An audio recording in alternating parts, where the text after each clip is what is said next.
Good evening, everyone. I'm Matthew Taylor. I'm Chief Executive of the RSA. It's my great pleasure to welcome you here for this very special event, the 2016 Albert Medal presentation and lecture. Before we begin, can you please switch your phone to silent? We're filming this evening's event and streaming live over the RSA website, so welcome to those of you who are joining us online. And a reminder that the hashtag is RSA Tatchell, if you'd like to get involved in the discussion on Twitter. I'd also like to extend a warm welcome to members of the RSA's Lgbt network attending this evening's event.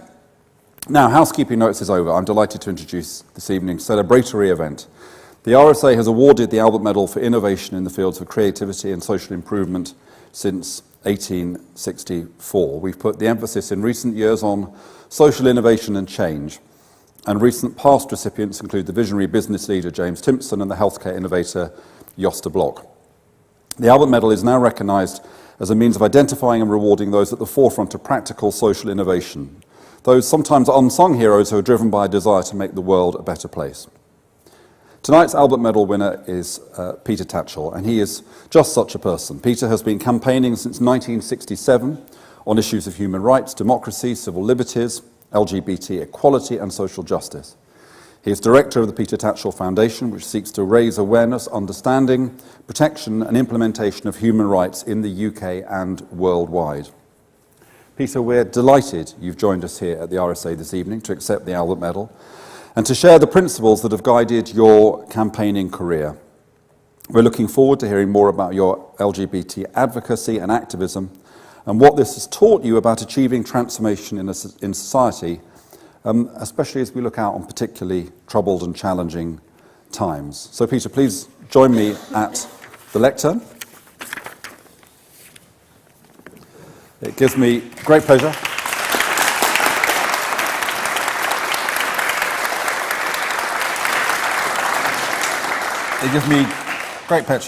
Peter Tatchell, to award you the 2016 RSA Albert Medal. Thank you.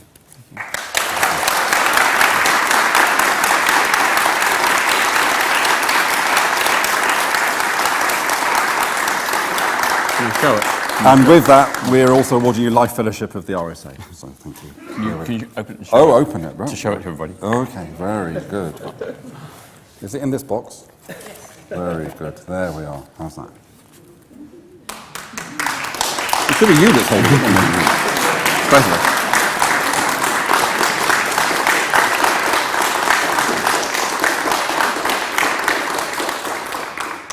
Very good. Over to you, Peter. Thank you. Thank you.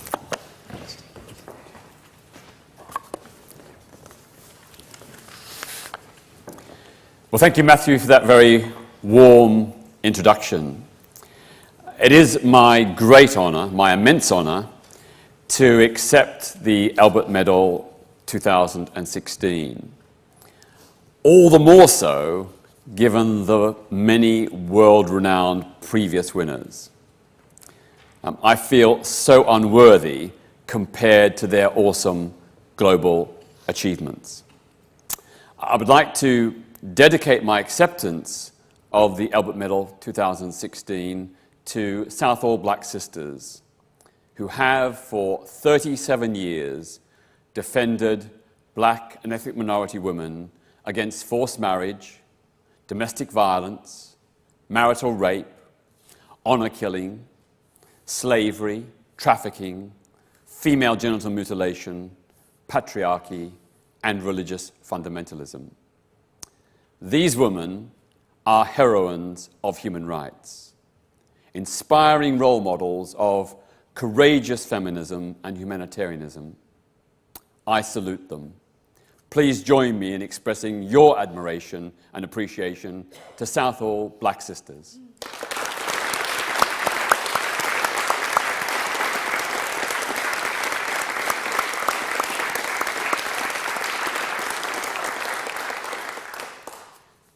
Turning to my own life of agitating, educating and organising, it has been my great privilege to have been a small part of many diverse human rights and social justice campaigns over the last 50 years, including struggles for civil liberties, free speech and women's equality, as well as activism against imperialism, war, apartheid, and global poverty.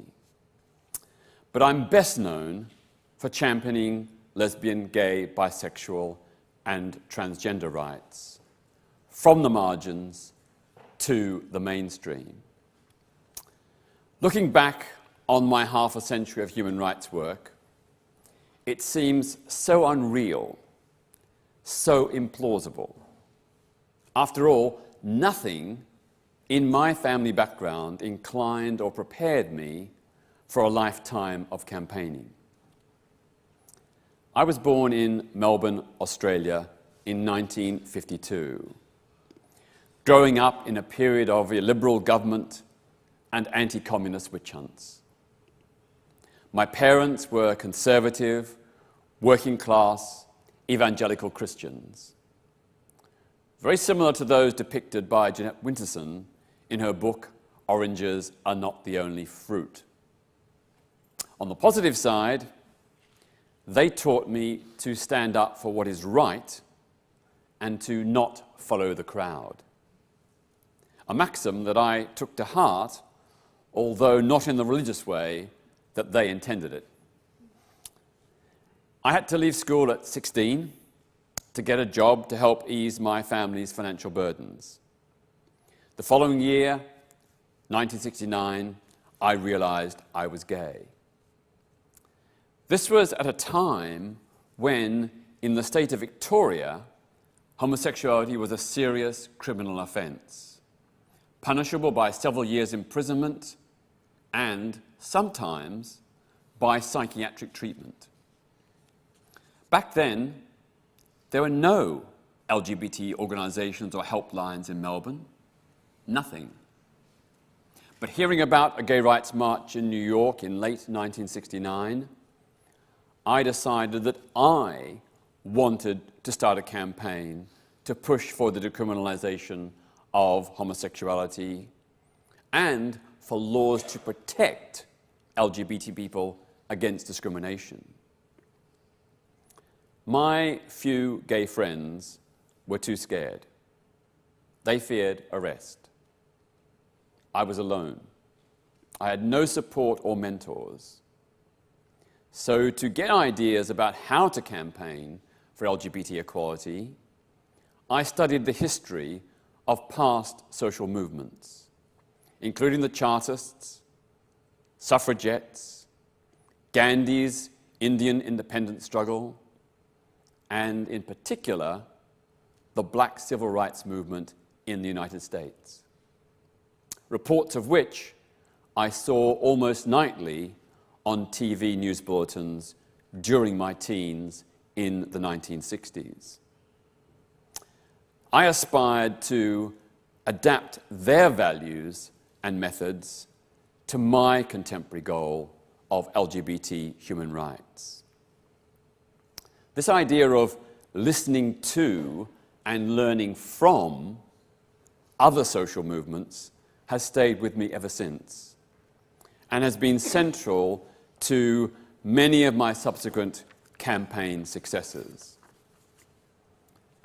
At the age of 17, in 1969, I came up with the idea that LGBT people were an oppressed minority, just like black people, and that we, like them, also had a claim for equal rights.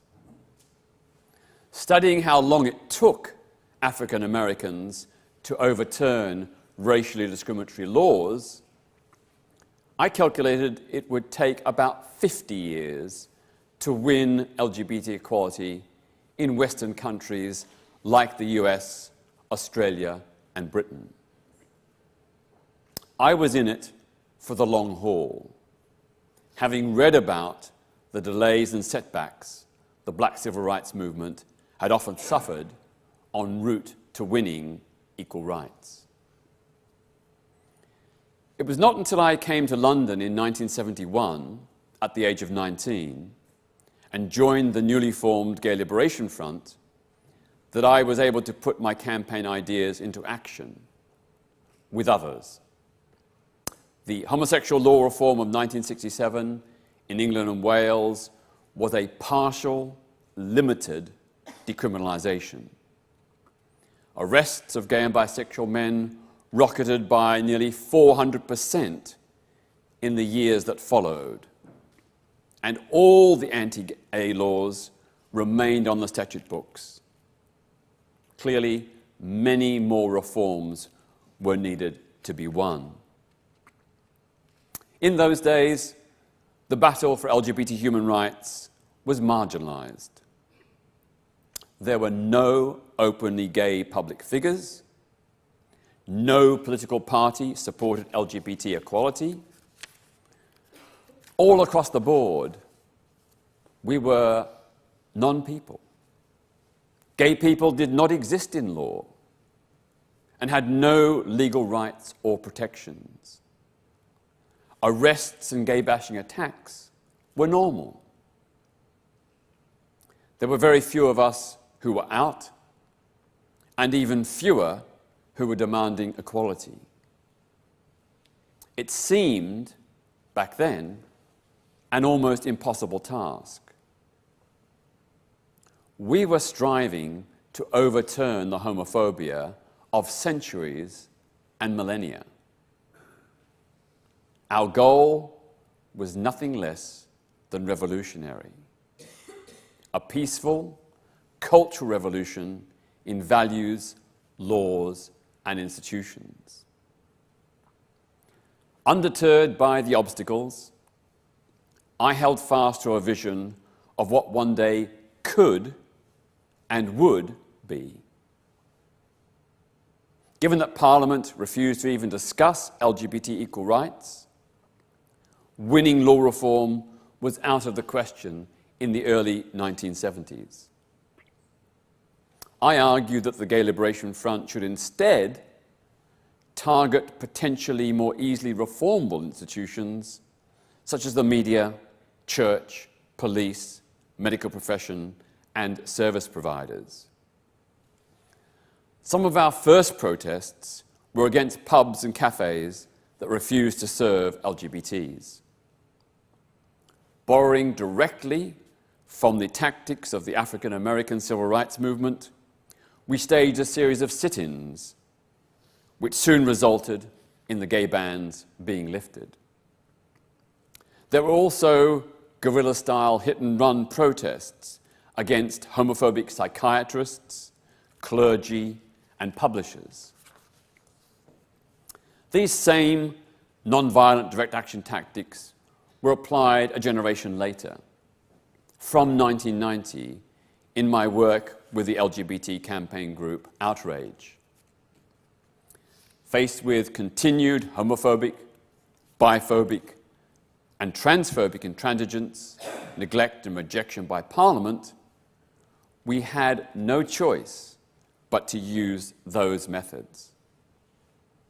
I worked out very early on that protest is not an end in itself. It is a means to an end, to raise public awareness about an issue, to inspire others to join in, and to pressure the authorities to make concessions.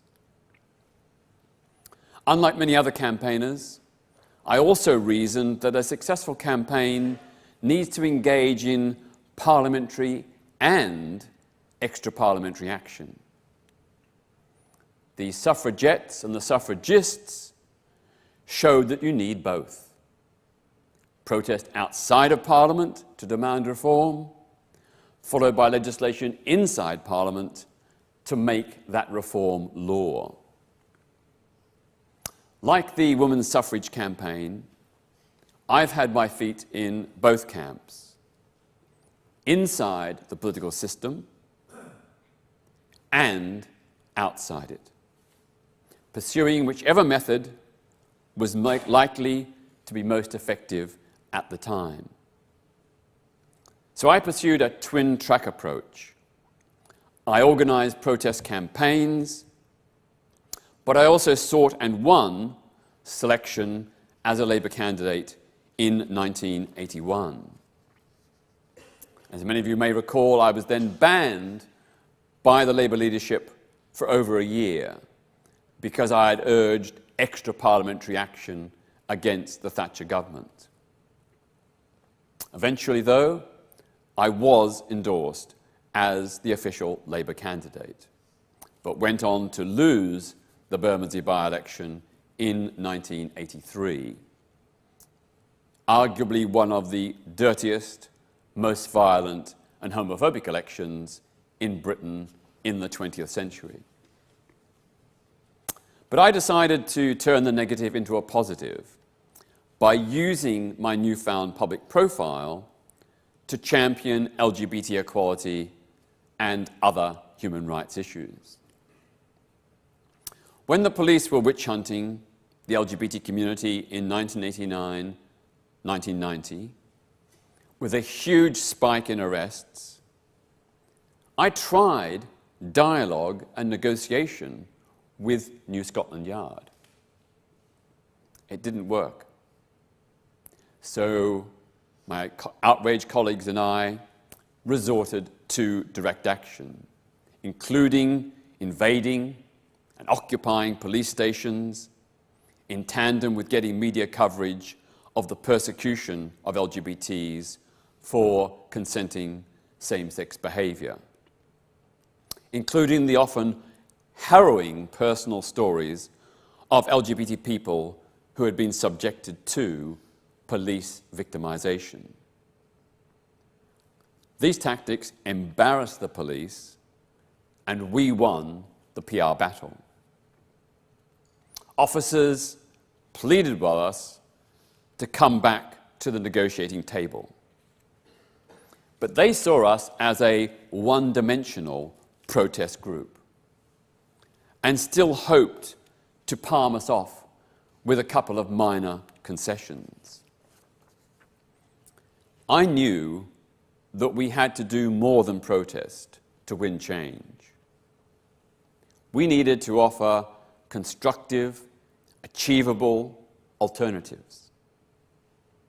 With others, I drafted a 9-point action plan with specific, concrete, practical policies to secure non-homophobic policing.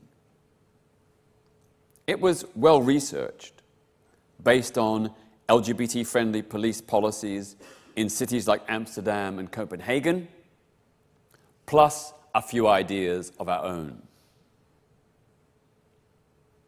Most of the public thought our action plan, which we publicised widely, was reasonable. The police were outmanoeuvred, and within a year had agreed to most of our demands. Within 3 years, the number of gay and bisexual men convicted of consenting adult same-sex behaviour fell by 2/3, the biggest, fastest fall ever. Direct action worked where negotiations had failed. We saved thousands of men from criminal convictions, fines and imprisonment, and from the frequent knock-on effects of losing their jobs, homes, families and marriages, which often led to depression, breakdowns, alcoholism, and attempted suicide. In the early 1990s, Outrage was doing a direct action protest every 2 to 3 weeks, securing masses of media coverage. This was a very carefully worked out strategy. Our thinking was twofold. First, the publicity about our protests hugely increased public awareness of the scale of anti-LGBT discrimination and violence. Second, it helped normalize LGBT visibility and demands. Some people in the wider public were initially shocked and even disgusted by our protests and the issues that we raised. But after the 20th plus such protest, the level of shock and disgust waned, and some early critics began to listen to what we had to say. During this period, I was the main frontman for Outrage. it made me a magnet for homophobic abuse, death threats, and violent assaults, often from organized far-right gangs. In that period, I lived with the real fear of being killed. There were dozens of attacks on my flat, including arson attempts and bricks through the windows. I was beaten up on the street dozens of times, leaving nearly all my teeth chipped and cracked. It was like living through a low-level civil war. Plus, I was on a kill list drawn up by the neo-Nazi terrorists Combat 18. This forced me to rebuild my flat as a fortress, with bars on the windows, a steel-reinforced front door, and fire extinguishers in every room. As well as stress-induced migraines and hallucinations, I had frequent night terrors and was diagnosed with post-traumatic stress disorder. These constant threats and assaults were devastating. They left me physically ill and emotionally shaken. I was periodically on the precipice of a mental breakdown, struggling to maintain my sanity. But somehow, my survival instinct and idealism kept me going. Despite flashes of despair, I remained determined to carry on and to not let the bigots win. What helped me cope with it was the knowledge that human rights defenders in Iran, Russia, Pakistan, and Saudi Arabia suffer far worse fates. I wasn't jailed, I wasn't tortured, I wasn't killed. I was also buoyed by the camaraderie and solidarity within outrage. It was a great antidote to the hate campaign that was directed against me. A hate campaign that was often fueled by the red-top tabloid press, which variously branded me, and I quote, a homosexual terrorist, gay fascist, and public enemy number one. A backhanded compliment, I thought.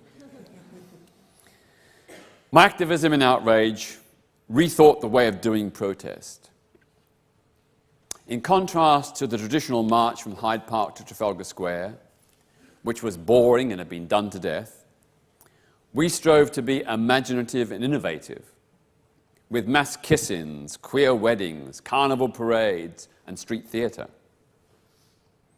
We also consciously rejected the angry, aggressive style of some left-wing protests, which I think often tend to turn off the public. Our protests were designed to inform and educate, and wherever possible, to entertain. We often used humour and theatricality as a way of breaking through hostility. Our thinking was, if we can make a critic laugh, that's the first step to subverting their homophobia. Some of the tactics outrage used, such as outing hypocrites and homophobes, were provocative. They were controversial. We knew they would alienate some people, even some LGBT people as well, in the short term. But we were convinced that they'd have the all-important long-term effect of deterring public figures from abusing their power and influence to harm the LGBT community. So it turned out, after we named 10 Anglican bishops in 1994, as far as I know, none of them ever said or did anything anti-LGBT. Unlike other organizations that one-sidedly concentrated on law reform, outrage backed legal changes and also sought to change public opinion I reasoned that it would only be half a success if we won equal laws while anti-LGBT attitudes still prevailed. Such attitudes would leave LGBT people vulnerable to ostracism, prejudice, discrimination, and hate crime. We needed a dual approach. The cumulative effect of our constant direct action protests achieved what we planned. It slowly and surely transformed hearts and minds. By the mid-1990s, we won majority public support for the equalization of the gay age of consent and an end to the ban on LGBTs in the armed forces. We were then able to go to MPs with the evidence of popular backing, which helped embolden them to bring forward legislation to reform. Looking back over my half-century of campaigning, LGBT people and causes have gone from the margin to the mainstream. And it hasn't just been down to me, it's been down to me and many, many, many others, most of whom are unknown and unsung, but who played an equally important role. So let's look where we are today, half a century later. Anti-gay laws have been abolished, and new legal protections enshrined in law. Public acceptance has burgeoned, and homophobia dissipated. LGBT visibility is the norm. Homophobia, not homosexuality, is deemed a social problem. Britain is moving towards becoming a post-homophobic society. I am so lucky to have been part of this momentous, historic, peaceful revolution, working alongside tens of thousands of other LGBT people and our straight friends and allies. There are, of course, still unfinished issues, like homophobic bullying and hate crime, and the frequent refusal of asylum to LGBT refugees fleeing persecution. To complete the goal of LGBT acceptance and rights, the maxim that has guided me these last 50 years remains just as relevant and necessary today. Don't accept the world as it is, dream of what the world could be, and then help make it happen. Thank you.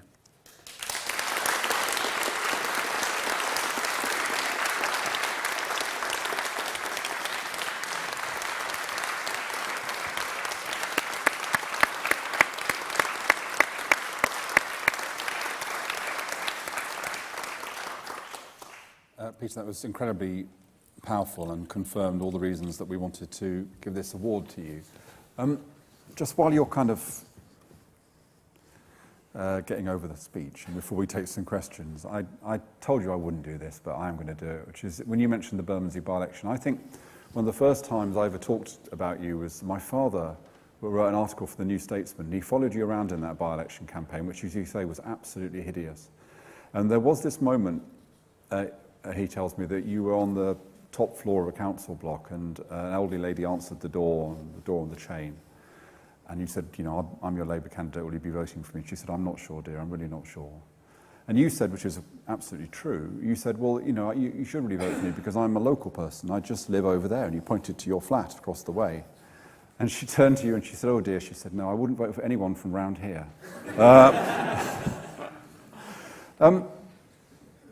Just two or three questions for me before we open it up. One of the things you didn't talk about in the speech, and this is not criticism because you covered 50 years in 25 minutes, but you didn't talk about HIV/AIDS, and it seems to me, looking back over that period, that was a really important moment of inflection. I remember when that started, there was a lot of very terrible language, phrases like gay plague being thrown around, a lot of fear. And it felt to me from the outside that gay people made a decision at that point, whether or not it was a kind of conscious decision or tacit or whatever, which was, there was a choice between retreating and hiding, or, to use that phrase, coming out and being proud and starting what was a really powerful public health movement, actually, around education, which you were part of, I think, and about demanding better medical treatment and social treatment. I'm just interested in your recollection of that moment. Well, you're right. There's quite a few key moments that I, unfortunately, was not able to cover in the limited time. But it is very true that the AIDS pandemic was both a horror and a tragedy, but also an opportunity which did open many doors. So for the first time ever, as a result of the fears around HIV, the government did sit down with LGBT community representatives to try and work out a strategy. They only did that, admittedly, after the first 4 years when they did nothing, but they eventually, after 4 years, did sit down, and it gave the LGBT community a place at the table that we'd never ever had before. And that was driven primarily by the health emergency, but I think a lot of us also saw this as a way in to undermine the closed doors that had been traditionally confronting us. And it did mean that for the first time there was an open public discussion about LGBT issues, including from the words and mouths of government ministers. So that was a big, significant moment. One of the downsides was that a lot of LGBT activists went into HIV work, so the movement for equality somewhat took second place. I think there was a period of setback there, but ultimately it probably worked for the good. You talked about the successes in Britain. I want to come back to those in a minute, but another thing which you glossed over in your speech is the incredibly brave work that you've done internationally. I know it's very hard to do, but give us a sense of where the international campaign is now, where the front lines are, where you think there is positive signs of change and where things look grim. Looking back to the Gay Liberation Front era, it was very much focused on the situation in Britain. But as an old-fashioned 1960s left-wing idealist, I had an internationalist vision. So I was constantly raising in the Gay Liberation Front, well, yes, we must fight these battles here, but what about Castro in Cuba interning thousands of gay and bisexual men in labor camps? We can't ignore that. We can't just close our eyes to what's happening in other countries. Or the Soviet Union jailing and putting LGBT people into psychiatric hospitals. So I've always had this vision that the battle for LGBT freedom is a global one. We are obviously fighting in our country for our particular immediate issues, but we mustn't close our mind to the reality that it is a global struggle. These rights for LGBT people should be universal. I don't just want them for people in Britain, I want them for people everywhere. So in that sense... Zimbabwe, Russia... Yeah. And of course, the same principle applies to non-LGBT issues. All the different campaigns I've done internationally over the years have been very much in response to appeals from activists in those countries for help and assistance, to publicize what's going on and to give support to their struggle. So my 2 attempted citizens' arrests of President Mugabe of Zimbabwe were motivated by appeals from Zimbabwean human rights activists who said, look, you're very good at doing campaigns and raising issues. Can you do something to expose what's happening under the Mugabe regime? And in the 1990s, what was happening was not well known in the outside world. So I thought it was actually quite important that I try and do something. And initially, I just did some protests outside what was then the Zimbabwe High Commission on the Strand, now the Zimbabwean Embassy. And they made an impact, but not much. So then I hit on the idea of using the power of citizens' arrest to try and bring Mugabe to justice using British and international anti-torture laws. So it's always been an internationalism that's been driven by a sense of solidarity is important. If we were suffering like they were suffering, we'd want someone to help us. So we should reciprocate. And I don't want to embarrass you, Peter, but David Aronovich told me many years ago about you taking a trip with him and a whole lot of other people, the Socialist International, I think, to East Germany in the early 70s. Can you imagine this? And the left-wing British students were all keeping rather quiet about civil rights issues.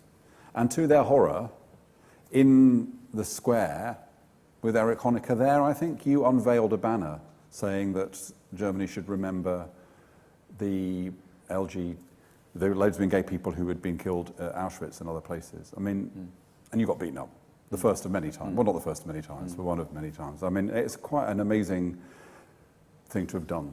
And you've been carried on doing that. Since, and have you stopped? I mean, you're of a certain age now where you might feel that gallivanting around the world and getting beaten up everywhere is for younger people.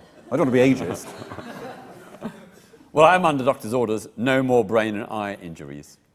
Because I've got some minor brain. That's something you can shout out when people are coming towards you. But going back to that event, the World Festival of Youth and Students in what was then communist East Berlin in 1973, a friend of mine in the Gay Liberation Front, John Lloyd, was a member of the Young Communist League. And he was going to this festival, and he said, look, why don't you come too? And I didn't know anything about it. And then he said, well, 150,000 students all over the world are going to be there. And I thought, wow, this is a great opportunity to take LGBT issues behind what we then called the Iron Curtain. We could break through the censorship and oppression of the pro-communist regimes, which are intensely homophobic. So, yeah, I went there with the determination, this sheer bloody-minded idealism of that.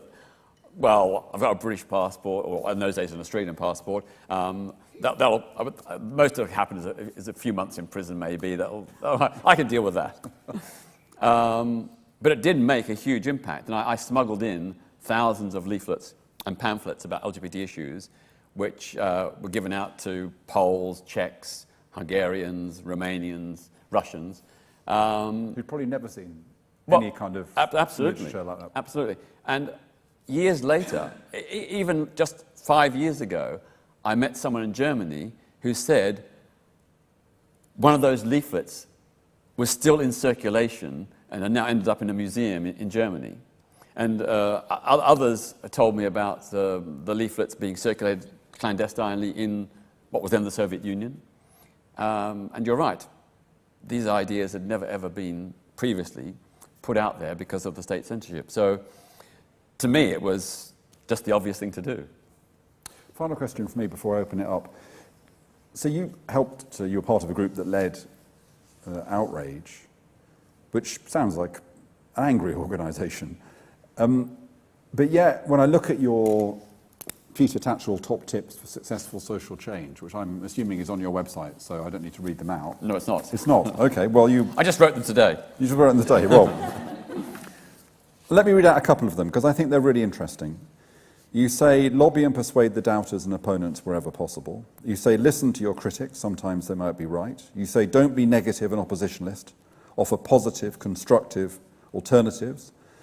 You say, produce imaginative, clever, witty, informative, entertaining campaigns. It's a wonderful kind of notion of how you can combine politics and principle. But yet, at the moment, politics feels so angry. It feels so shrill. It feels like a kind of fight for the moral high ground, where everybody is trying to say, I'm right, and that my tribe is right, and that other tribe is wrong. What's your kind of reflection on where modern politics is, and how it is that progressives, people in the room will have different political opinions, but it feels like the whole discourse is very shrill at the moment. And it lacks some of the kind of humanity and humour that you suggest in your principles. Yeah, to me, the end goal is always to win over, quote, the enemy, not crush them. I can remember in the early 1990s, Outrage and myself harried Michael Portillo when he was Defence Secretary, when he was witch-hunting LGBT people out of the armed forces. My friend Michael Portillo. Your friend Michael Portillo. We gave him a very, very tough time. because, he had, by his own admission, had a previous gay relationship, and regardless of that, he was persecuting LGBT people and ruining their careers, their lives. Some years later, when he was eventually re-elected to Parliament in the Kensington by-election, he had a change of heart, and he began voting for equality. So I made the point of writing to him, saying, thank you, Michael Patillo, for having a change of heart. Thank you for coming over to the side of equality. And I thought that was really important because, to me, we want, ultimately, our opponents to be our friends and allies. So persuasion, wherever possible. Did you write back? Oh, he did, and he personally thanked me. And he said, we met in a TV studio some years later, and he said it was one of the harassment we put him under, challenging him over his witch hunting of gay people in the armed forces, was one of the worst periods of his political life. But he said he was now really glad that he had been shown the right path. Whether that was by me or outrage or by his own understanding and re-evaluation, it doesn't matter. The important thing is he has since been an ally, and that's what really counts. Next time I'm on Merrill Mo's with him, I'll say that he was cited as an example of the fact that anyone can be saved. Yes, so let's, oh my word, two hands here. But we'll take one question at a time if we might. So let's start. Thank you, Peter.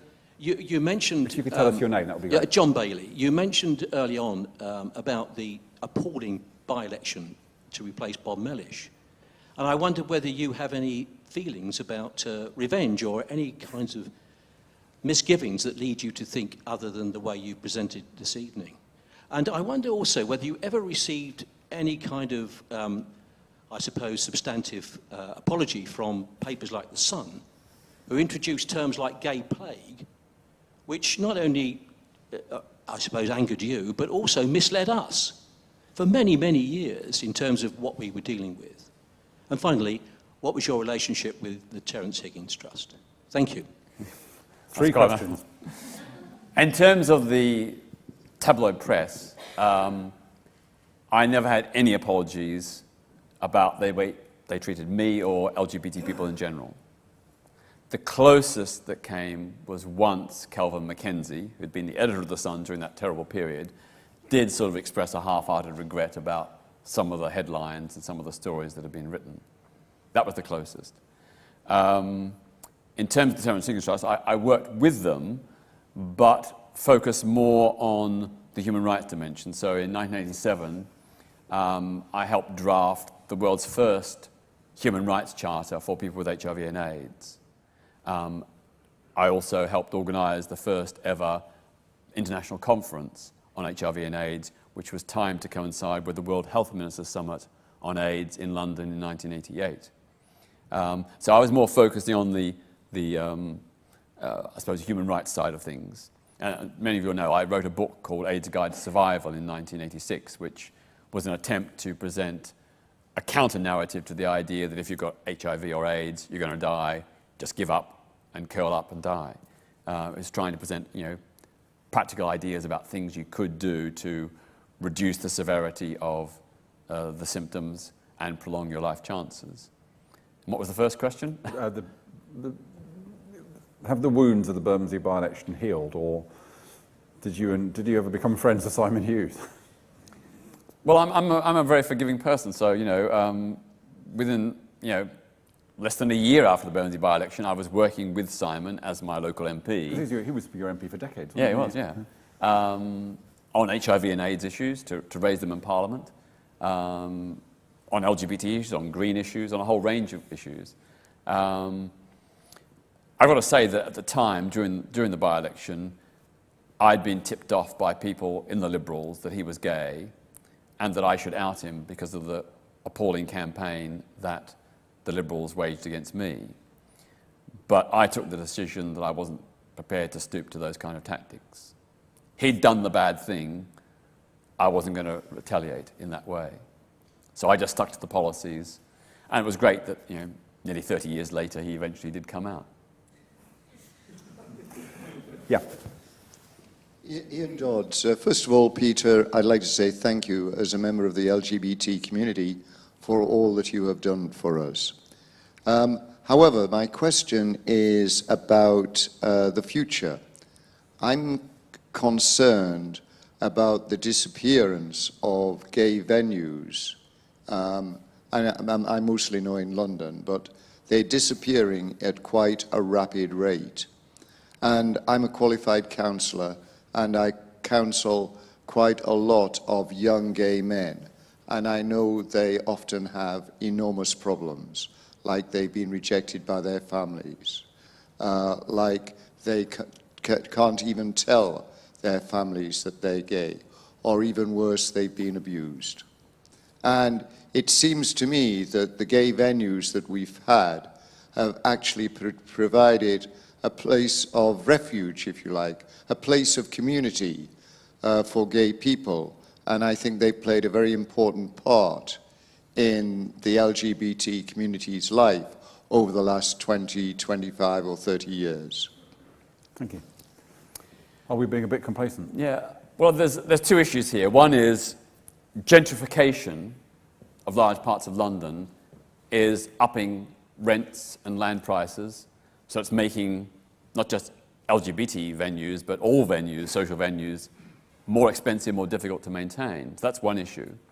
The second one is, of course, with the rise of social media and dating apps and so on, fewer people are going out, and therefore the custom base to sustain a gay venue is diminishing. So there's a bit of economics on both those counts.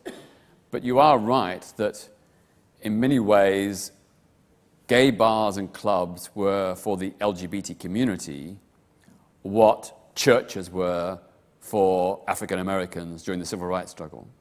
They were the focus of social solidarity, meeting and organizing. And I think back to the 1970s and 80s, and lots of gay bars and clubs did play a very important role in helping to distribute flyers and leaflets about campaigns, to fundraise for LGBT campaigns, and that is certainly diminishing compared to 20, 30 or 40 years ago. I suppose on the positive side, I think I'm right that the decision to save the Royal Vauxhall Tavern was the first time a heritage decision has been made on the basis of a space's relevance to the history of the community. Is that right? I think that's right. I think so.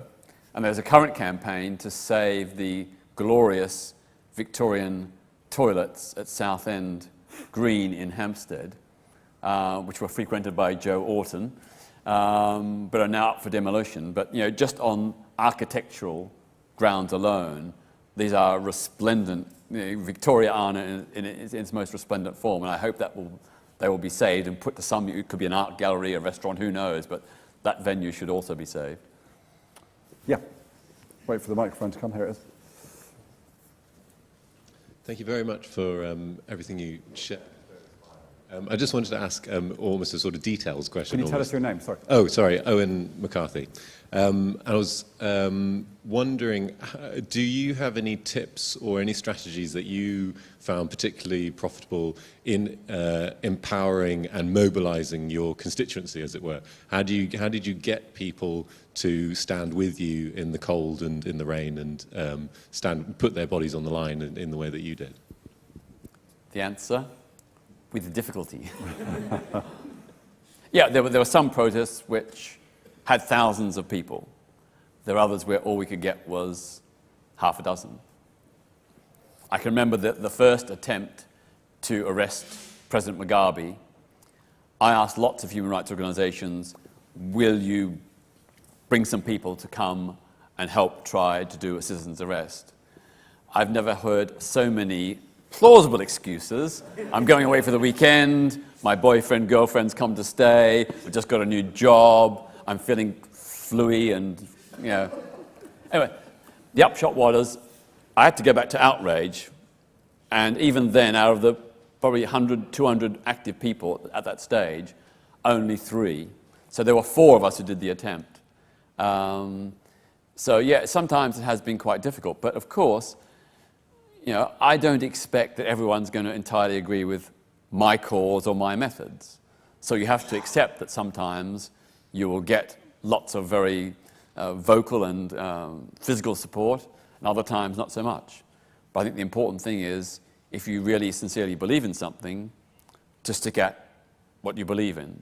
And I've often said to people who've turned up at protests when there's only been half a dozen, thank you so much for coming. You've made the effort. Others haven't, possibly for good reasons, but you've come here, you've taken a stand, and that's really important. It doesn't matter if there's only one person in the world who believes in LGBT rights. That person taking a stand is important.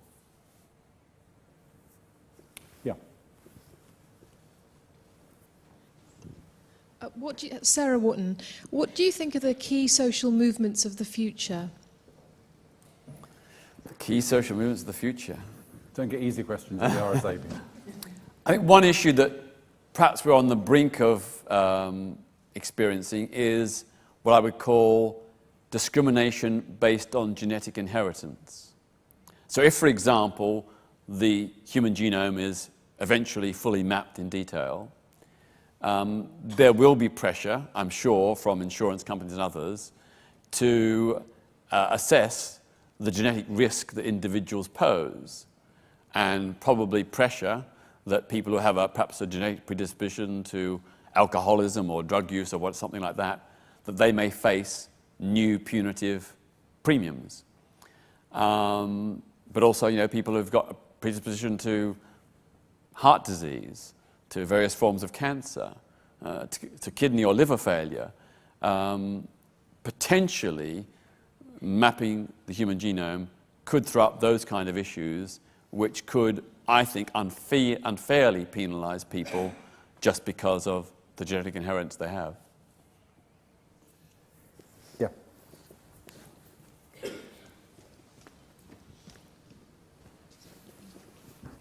Thank you very much, and congratulations again on your award. I just had a question about what your view is on the current way to approach, or what you think the current struggles are for LGBT issues and fighting for them, given that the current age that we live in, perhaps more in this country than in others, but certainly on a global level, as your vision suggests, there are so many, I think, particularly yourself being one of them, LGBT role models and people in prominent positions who actually are sort of out there for people to look up to, especially LGBT children as well.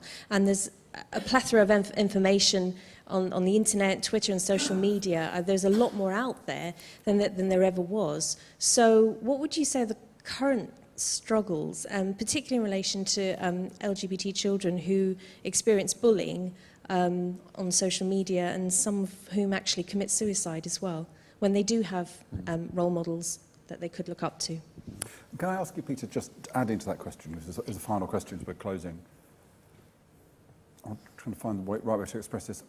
There have been issues around the relationship between the LGBT community and BME communities over the past. Issues, for example, around young black men and a sort of intolerance there, sometimes expressed in kind of musical, in cultural forms. Now there's issues around the Islamic community, because the most common source of stories of extreme homophobia now are associated, I guess, with Islamic fundamentalism. So tell us a bit about that story and where you think that lies.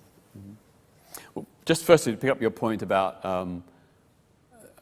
there are still young LGBT people who are depressed, suicidal, or rejected by their families and so on.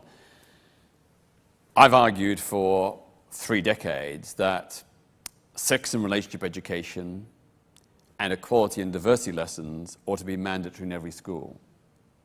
No opt-outs, no exclusions. And I think that's really important to tackle not just homophobia, biphobia, and transphobia, but to tackle racism, misogyny, prejudice against disabled people, and so on. And I can't understand why successive governments have been so reluctant to make sex and relationship education, inclusive of LGBT issues, compulsory in every school. Why it can't see the value of equality and diversity lessons in every school from the first year of primary level. Because we know no young child is born prejudiced. They become prejudiced because of the negative influences of peers and adults around them. So if we can tackle that at a very early age, all the evidence from the schools where it's been trialled is that there's a massive decrease in bullying and depression and hate crime. A huge expansion of understanding, acceptance and support across all the different diverse strands of equality and diversity. So it really angers me that governments won't take that quite simple and clearly very achievable and constructive agenda and make it practice in our schools. On the wider issue that you raised, I think we do need to remember that the LGBT communities are not all the same. Gay and bisexual men tend to have a greater visibility than lesbian and bisexual women. Trans people tend to have a much lower recognition and visibility compared to the L, G and Bs. We also know that, in the LGBT community, there are big differences depending on your income status. Well-off LGBT people have much greater options than those who are from poorer, low-income families. There's also disparity in terms of regions. Huge resources for LGBT communities in London and other big cities, but not so much in smaller towns and rural communities. Likewise, if you're from an ethnic or religious minority and you're LGBT, you're much less likely to be accepted by your family and community. You may face rejection, being thrown out of home, may even face physical and violent threats. So we need to recognize that we're not all in this together. There are differences, and we need to strive to make those differences disappear. We need to strive to uplift the particularly vulnerable members of the LGBT communities who are often marginalized within our communities as well as by the wider society. In terms of the history, going back to the days of the Gay Liberation Front, in those days, the black and LGBT communities were very much side by side. I can remember, it was 1971 or 72, when the black activists were on trial in the Mangrove 9 prosecution. The only non-black organization to stand in solidarity outside the court was the Gay Liberation Front, and we were mostly white.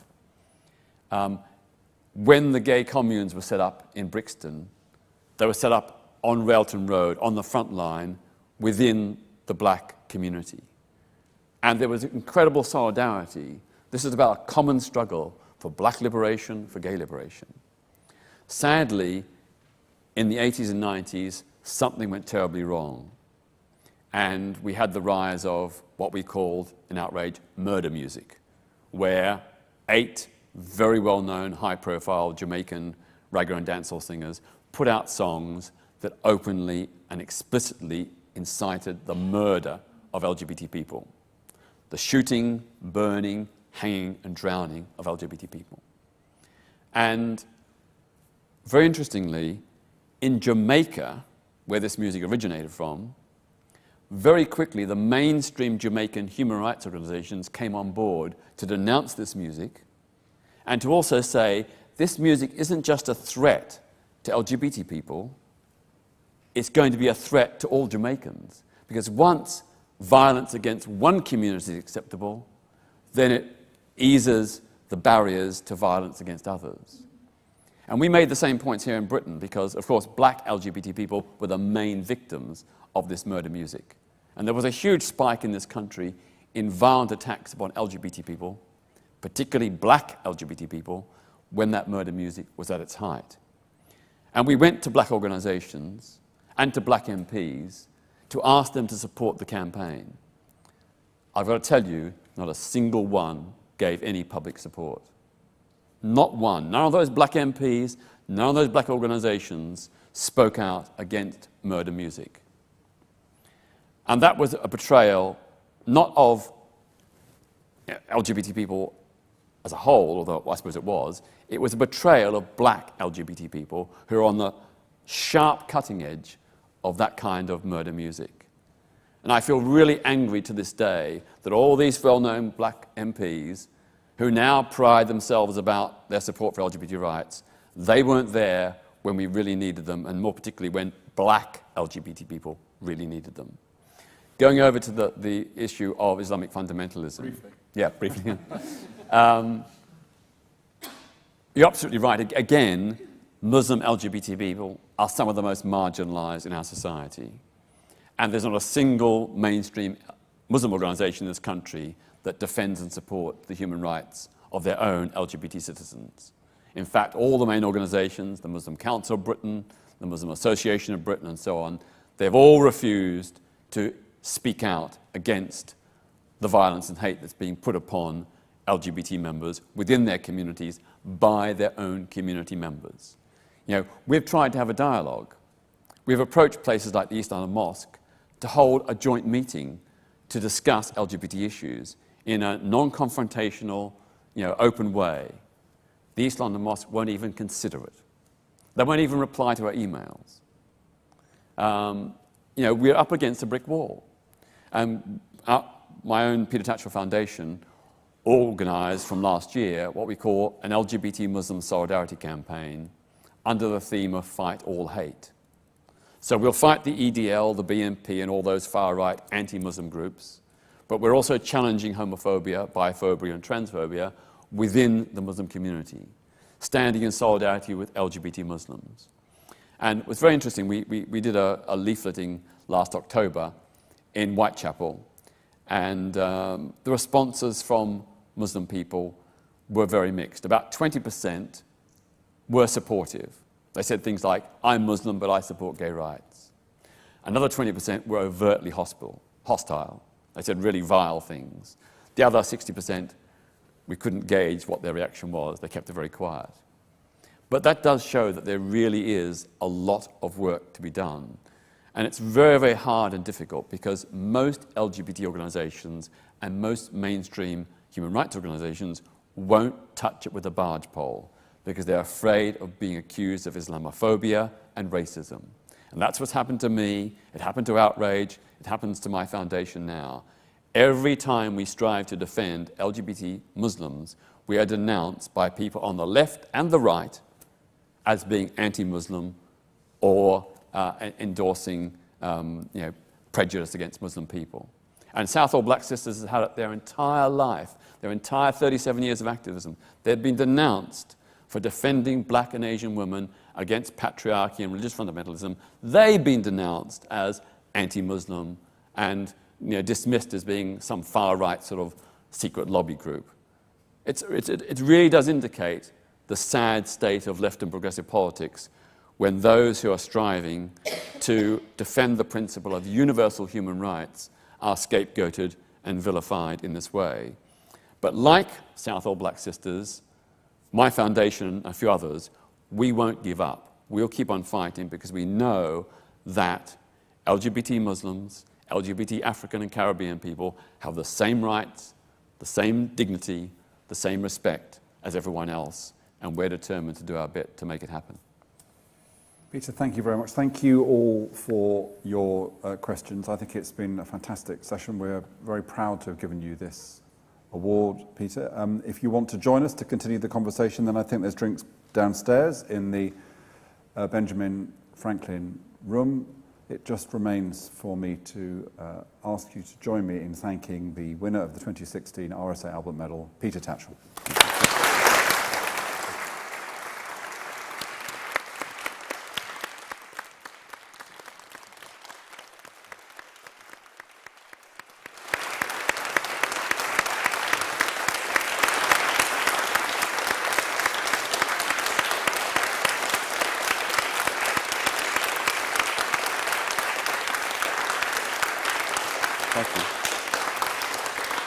Please take one of my little flyers on the way out. Please sign up to Peter Tatchell Foundation. It's all free. Tells you how to do so on the back. And if any of you are feeling generous, please consider making a donation because we depend entirely on well-wishers to continue our work. But thank you so much for coming. Solidarity, onwards, upwards, and forward.